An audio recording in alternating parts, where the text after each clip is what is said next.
2047ஆம் ஆண்டுக்குள் வளர்ச்சியடைந்த இந்தியா என்ற நமது கனவை அடைய ஏஐ தொழில்நுட்பம் உதவும் என இந்திய விண்வெளி வீரர் சுபான்ஷு சுக்லா தெரிவித்துள்ளார். டில்லியில் செயற்கை நுண்ணறிவு ஏஐ தொழில்நுட்பம் தொடர்பாக நடந்த நிகழ்ச்சியில் இந்திய விண்வெளி வீரர் சுபான்ஷு சுக்லா ஏஐ தொழில்நுட்பம் பல்வேறு விஷயங்களை தெரிந்து கொள்ள ஒரு கருவியாகவும் 2047ஆம் ஆண்டுக்குள் வளர்ச்சியடைந்த இந்தியா என்ற நமது கனவை அடைய தொழில்நுட்பம் உதவும். நமது இளைய தலைமுறை இந்த கனவை நிறைவேற்ற பொறுப்பை ஏற்றுக்கொண்டால் 2047ஆம் ஆண்டுக்கு முன்பே நாம் இந்த இலக்கை அடைய முடியும் என பேசினார்.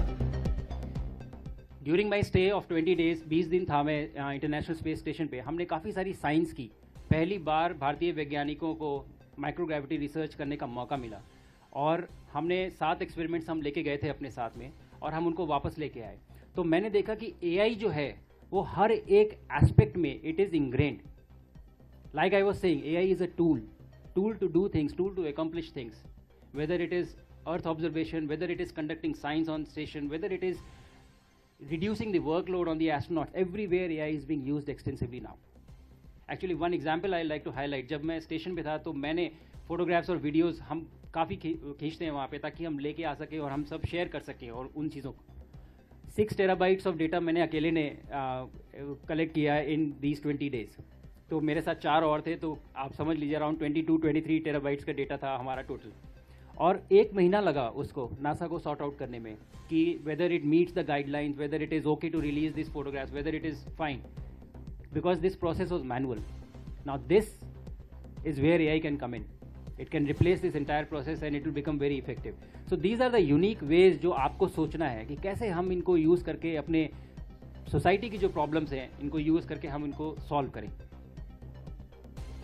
जब इंडियन स्पेस प्रोग्राम शुरू हो रहा था तो हमारे विजनरी विक्रम साराभाई का ये मोटो था कि India should be second to none in application of advance technologies for the benefit of society. And I think this is where we are standing even today. Actually मैंने शुरुआत में बताना भूल गया, जब मैं अपना मिशन कंप्लीट करके when I landed in Delhi, जब मैं आई थिंक 17 अगस्त को पहली बार जब मैं दिल्ली में लैंड किया था तो हमारी ऑनरेबल सीएम खुद ही एयरपोर्ट पे आई थी हमें रिसीव करने के लिए. और आज भी जब मैं सुबह यहाँ आ रहा था तो मुझे आइडिया नहीं था कि ये इवेंट किस तरह का है. But when I saw her, when I saw the education minister and all the senior people who are here, I can not help but think that where is the focus. हम कहाँ पे focus कर रहे हैं, हमारे leaders कहाँ पे emphasis दे रहे हैं. These are the areas where we need to focus and concentrate on. This is what will get us to our dream of Viksit Bharat 2047.